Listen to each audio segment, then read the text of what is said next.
everyone's older than me, so it's like it was also kind of it's cool being like the young one. You found, problems that you want to create solutions for by working. Better than you sitting inside home, like thinking about it, then like just go do it and see what happens. I see a lot of students kind of just go through the motions of just whatever university basically tells them to do. Whatever you learn, make sure you apply that to as many things as possible on your own. How does that look like in your development of Fresh AI? I still wouldn't classify it as like knowing a bunch about business, but I'm still doing it. I'm kind of learning on the way. Your company as a whole is very interesting, and a lot of people I feel like would be very scared to come into that world of grocery stores and so on. That feels like a almost like a monopoly. You know what I mean? Not a lot of room for any small guy in there. Yeah. So maybe talk about that a little bit. Did you not find that to be like daunting, or how did you kind of tread into that world? Yeah, I mean, of course, it's like daunting if you have a lot of competition. But I think there's like two ways to look at it, or at least how I looked at it. One was like you kind of look at it in a good way. If there's competition, that means there's something in the market that you should kind of do, or else no one else is going to do it. And two is for my idea, I guess specifically, no one in Canada is doing it. So it's a lot of US companies doing it. So now entering the market here, it's like I didn't really face any competition, to be honest. And when pitching this idea, or you're talking to like grocery stores that I'd walk into, no one's ever even heard of it, right? So it's a new idea for them as well. So that process made it a lot easier. And then I was like, even if there is competition, that's fine, because there's a way we can make them better by finding that gap in the market, which I think we did find compared to the stores in the US or the other companies in the US. But yeah, it's been nice knowing that there's no one else doing it in Canada. So it also gave us a little leverage thing. We're the first in Canada, at least. Nice. That I know of doing it. Yeah. Tell us a little bit about how you started. You're a young entrepreneur. How did you get into the world of business? I think I've always kind of been into it, especially I feel like at a young age you watch YouTube videos where it's like, oh, you can be your own boss, like that. You hear that stuff around. So I think that's probably got into it, and then I kind of realized that's not the reality, right? I mean, if like I remember someone told me, it's like I would say like, oh, like I want to be my own boss, but it's like, oh, if you're an entrepreneur, you're everyone's boss. Like everyone's basically your boss. You basically listen to everyone. But I think the main thing was the fact that I felt this way is like one of the biggest ways you can solve a problem or really make that impact, which is my biggest thing. So like think about grocery stores, everyone loves food. Everyone wants to buy food. And grocery stores are one of the biggest things, especially industry, because everyone will go to them. So seeing that there was a problem in there, thinking about food waste, like kind of shocked me that like it's still a problem, because there's so many other startups or so many other companies working on reducing food waste or helping with climate change, but it's still a problem that keeps coming. And talking to them, it was like, oh, their problem's almost growing more. So kind of seeing that, kind of like it shocked me, because like everyone's working on this, but it's not being solved. So I was like, well, I'm gonna try and fix it. And working in a grocery store myself was kind of where I saw the problem. Grade 12, I joined this program called TKS. So it's like the Knowledge Society. It's basically think about like an accelerator, but to train young kids to solve world problems. It basically gives you teaches you about AI, technology, business, like whatever, literally mental models or anything that makes you like want to be a successful businessman or someone that can really make that impact. So I think going through that program, it really showed me like, oh, I can actually do this at a young age. Like it doesn't matter how old you are.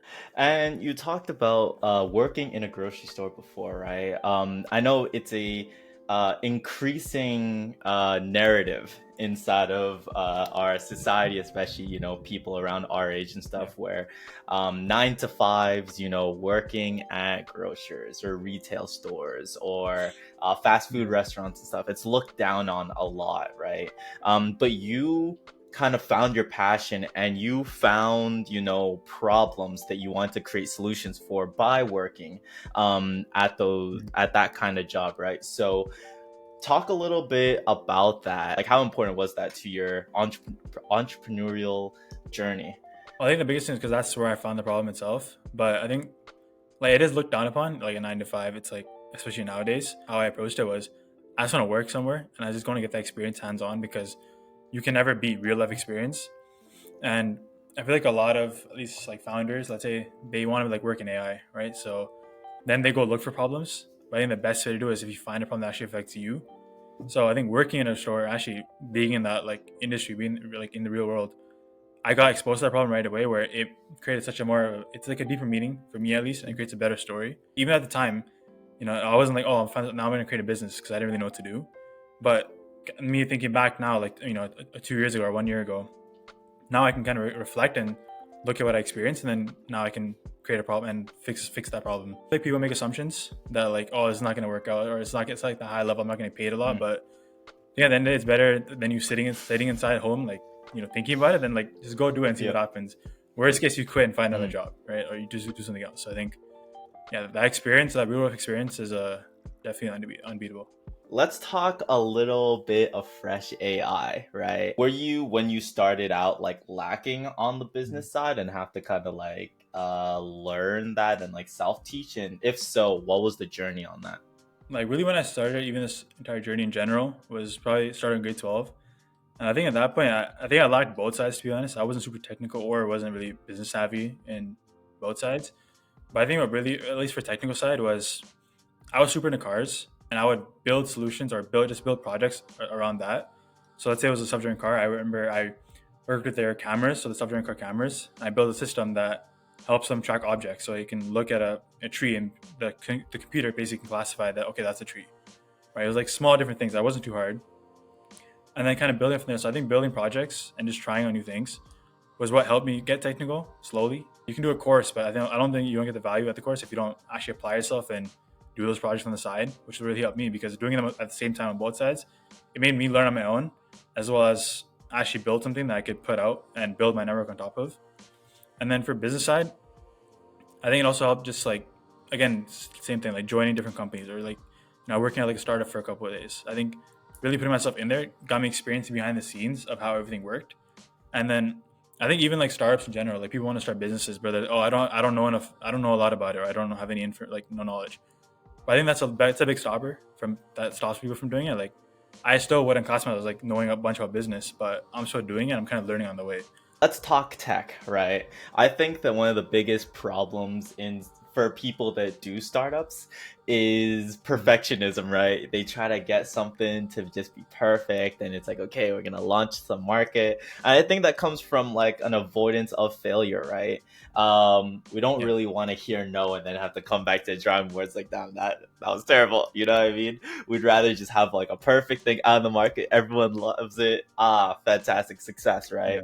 But for you, you've kind of told me about how iteration is kind of the name of the game for you, right? So speak a little bit on first, where you even found your philosophy of like speed of iteration, and then two, how does that look like in your development of fresh AI? Perfectionism is like something I honestly struggle with as well. I'm a victim of it sometimes too. Because obviously you want everything to run perfectly, like that's like best case scenario. But I think understand that it's not going to happen, and being okay with that, and then but still, I think a little controversial topic that at least maybe a hot take from my side, but it's like a lot of people feel like you said, oh, like, don't even try to be perfect, but try and be as best as possible. Whereas my kind of thing is like, it's something I learned from like, Kobe Bryant is like one of my idols, I would say. Is he said like, he knows that he won't ever get perfection, but the fact that he's willing to chase perfection automatically defeats every other opponent in his way because he's still going to try to get there, even though he knows he's not getting there. Yeah. So I think that mindset, which is, I think it's like your first try, the first, design of our app, for example, it's not gonna be the best app. It won't be like the best looking, but something that's now still working. So then making it better, keep iterating. And then that philosophy where it's like, starting as a startup, you're very small and no one's really gonna look at what you made. So that means you can change stuff as fast as possible. Think about Amazon, right? If they change their entire like UI design, everyone's gonna be an outrage. Like it's gonna be all over the news and everything. Yeah. Whereas if I change it, no one's gonna know. Realistically, maybe the people that are my customers or people that know me will know, but that's about it. Yeah. But you can change them; people will still be fine because if you make it better, they're gonna be happy now. Whereas Amazon, they might, who knows what will happen. So I think taking that to your advantage of when you're small, you can change really, really fast and work really fast without any basically person looking at you and makes, oh, you have to do this, you have to follow the rules. Those are kind of almost inexistent. You can kind of just work as hard as possible and make as much change as possible because you can just kind of grind. And that leads into like a quote, I guess, that I heard from, William Hughes, like the founder of Cambridge Scholars, which is one of the things I'm part of. He basically said that like, no one's going to go home to sleep thinking about what you did. So kind of approach that mindset where it's like, if you're a small startup, no one's going to go home thinking about how, how big your thing changed or anything, It's like use it to your advantage, work really fast, and it's kind of crazy what could happen in a short amount of time, I think, when you approach it with that mindset.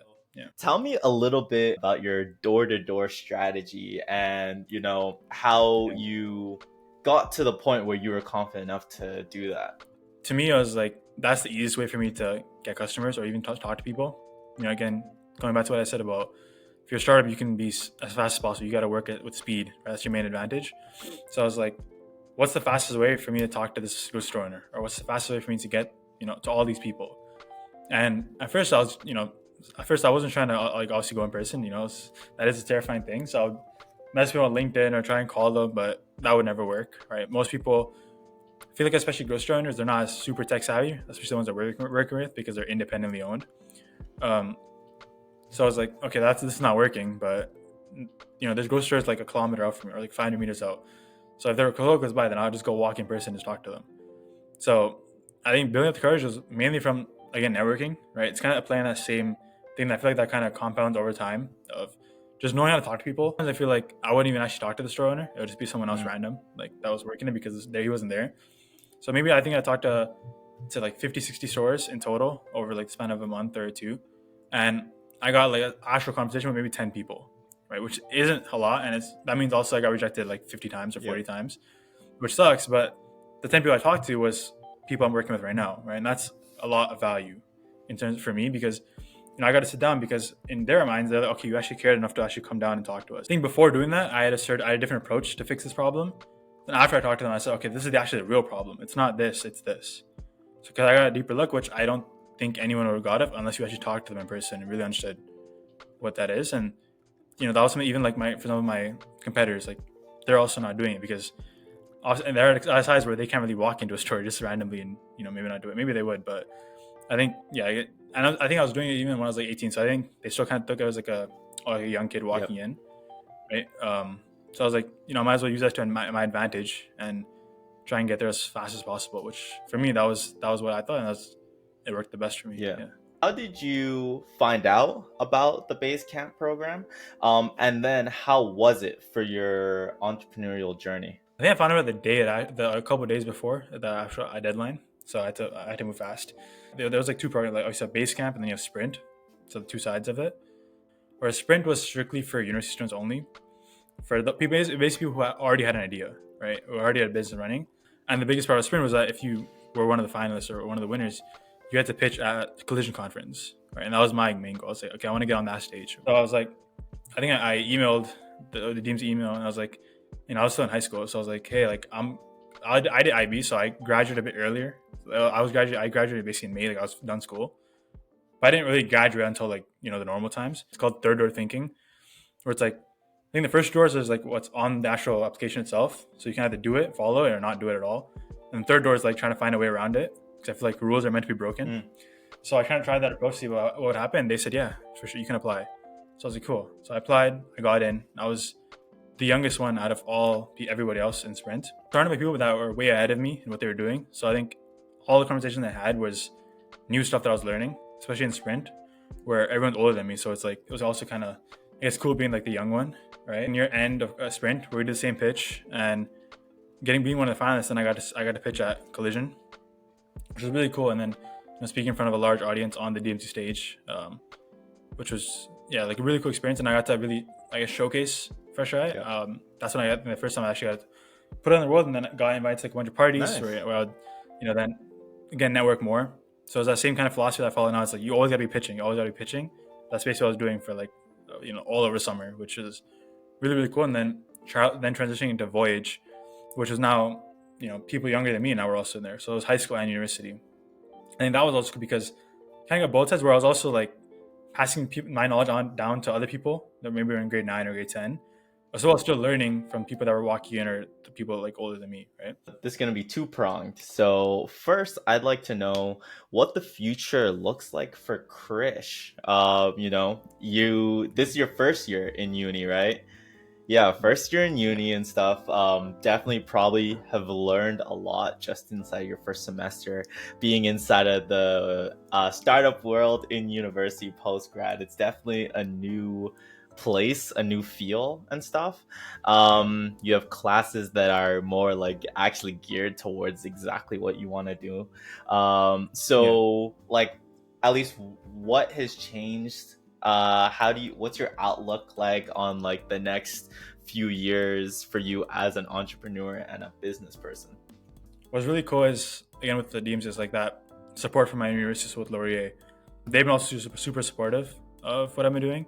It's really cool. So like with the DMZ, when we were one of the finalists, right, and they were on their social media, I also got a shout out from my university saying like, oh, like congrats, blah, blah, blah. So then that, seeing how they're supportive on that side, and then getting almost using that as leverage for, the startup accelerators inside of Laurier was also made it a lot easier to also get in. Because, I was basically on their social media pages. So I was like kind of using that as leverage. But I think what outlook wise, I think I wouldn't say like I think ideal would be to go full time on this idea, right? But at the same time, also be like, like being like almost like knowing that there's still a lot for me to learn. So I think almost open to more learning opportunities, and then even like looking at other startups, other companies to join, right? Like as a part time or on the side, because I feel like the best way for someone to learn is to just throw yourself in the water, kind of thing. So it's like, okay, I need to learn a lot more about the business side and how startups work really on the behind the scenes. So the best way for me was like, for let's say one term, right? Just join a startup, local startup, as like a little internship or a co-op, for example, for a term, and really get that experience firsthand, and as like almost rapid experience. Because I think that's, for me at least, that like from what I've throughout the years, notice I learned the best when I really just put myself in the environment and not really like online like video courses. To be honest, I like being in that environment and really providing that value to them as well as that return for me. So I think, like for the next few years, I think I'll just be doing a bunch of stuff along with Fresh AI. I don't think I'm obviously gonna stop this, but I think I'll still be trying a lot of things, exploring what I'm doing already, and then hopefully like take all those learnings back in that value and then put it back into Fresh AI and then just fuel it to be bigger. And then obviously with an end goal of basically Fresh AI, at least helping every grocery store in Canada reduce this food waste. And ideally bring it down to zero. That's like the end goal. Nice. Well, you kind of dipped into a little bit of my other pronged question of like, what's the future for Fresh AI, right? What areas, very vaguely, are you trying to like hit in order to grow the way that you envision? The number one metric, at least for me, is like growth and impact. It's like that number one thing I'm always looking at, always trying to grow. Saying that also, like, that's the end goal, right? Is to be able to really make as big of an impact as possible in terms of how much food we're reducing or how many stores we're helping out. So I think the end goal right now, like we're working with independent stores, right? So then expanding that base. Then from there, even working with retail chains in Canada. So that's another base we can go into. So really kind of covering all grounds in Canada as a whole and all provinces is like a goal we'd love to get to as fast as possible. And then thinking about, okay, this is a problem here, but I'm sure there's problems everywhere else in the country and every other country, in the world. So I'm looking at expanding maybe internationally or different countries. So like, who knows? Because really the only competitors are in the US and then me in Canada, right? So there's still a huge opportunity elsewhere. So I think not shying down from any other expansion opportunity or looking into like a newer side of things is really our focus, or because I think we can replicate this process really anywhere. And who knows, pretty much grocery stores, but I've been asked about bakeries. I've been asked about so many different avenues of this idea that think about even like replicating to that area. But I think the opportunities are definitely endless. I am excited to see where it can go. But I think Canada is like the one main thing that I'm trying to conquer, at least for now. And then I remember like at first looking at like doing market research in general, right?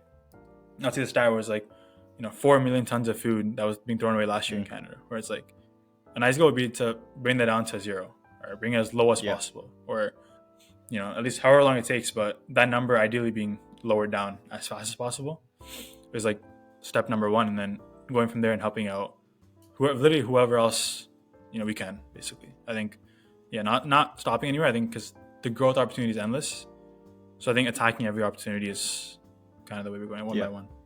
Fantastic. For technical students who are kind of interested inside of the business space, they want to work on projects, they want to work on whatever, but they don't really know where to start.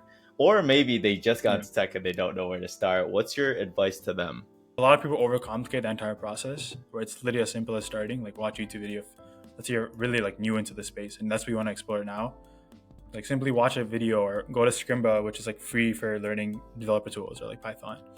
So get like basic experience, but ideally like really learn the basics. I think it's the biggest thing, because if you can learn the basics, then then you can almost develop anything, and then kind of start from there.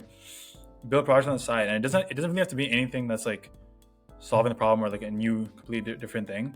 It can literally like go on YouTube, like go on GitHub, find someone who like made a cool project, watch how they did it, maybe the code, and almost replicate it, right? Just kind of just follow them and just copy them, do it, and it's like get those little reps in, basically. Just get as many reps as possible in that field of making projects. So it can be literally anything, right? Like I remember I was super into drones, so I would I followed this tutorial about how to make an autonomous drone, right? And then it ended up basically a drone where I got it to fly, and they would follow me around as I walked around. So I think those like small different projects where it's like, even at that point, I didn't really know what I was doing much in coding, but I saw someone do it, kind of followed the process and learned how they did it, and then applied that to different projects elsewhere. Yeah. So it's a lot about whatever you learn, make sure you apply that to as many things as possible on your own, because I think that's the easiest way and the fastest way to learn. Then kind of go from there, like exploring opportunities, talking to people, and then look at other people that are in the same field as you. So let's say in computer science, right? Look at other people that are developers or bigger up at LinkedIn, maybe like, someone that like software engineer. Don't be afraid to ask them, be like, hey, like I'm trying to learn this. What's the best way to do it? And kind of see their approach and see if that aligns with what you're trying to do as well.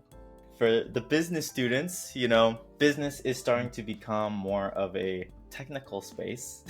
It's hard to separate a solution from the technology needed to actually deliver it and stuff. Yeah. So what's your advice to business students who might be a little, they find either the technology daunting or the companies are already in the space, or maybe the clientele daunting? What's your advice to them?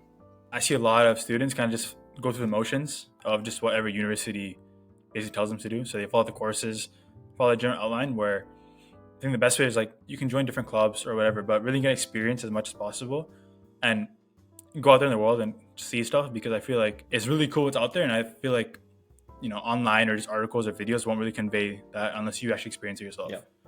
And it changed my entire outlook and approach on the actual world itself when I got put into those different communities or different experiences. I feel like because it lets you think for your own self and what you really care. Because I feel like even for a lot of people going to university or even going to high school, for example, like you don't really know a lot about it. I feel like you might not even know what you want to do. So I think just like try different stuff. It's kind of the same for both, really. Just like try some stuff and don't be scared to try them.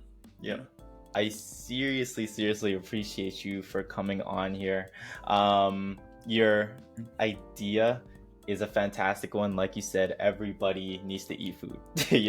Someone needs to supply food. And sometimes, especially like I'm in marketing, so I'm very aware of the overconsumption problem that we kind of have down here in the West. So it's very interesting that you're tackling that. And, let us know, like, do you have any final thoughts? Age is literally just a number. Like you can be as young as possible. And there's people working on, like younger than me, working on cooler stuff than I am right now, right? Like way, way more insane.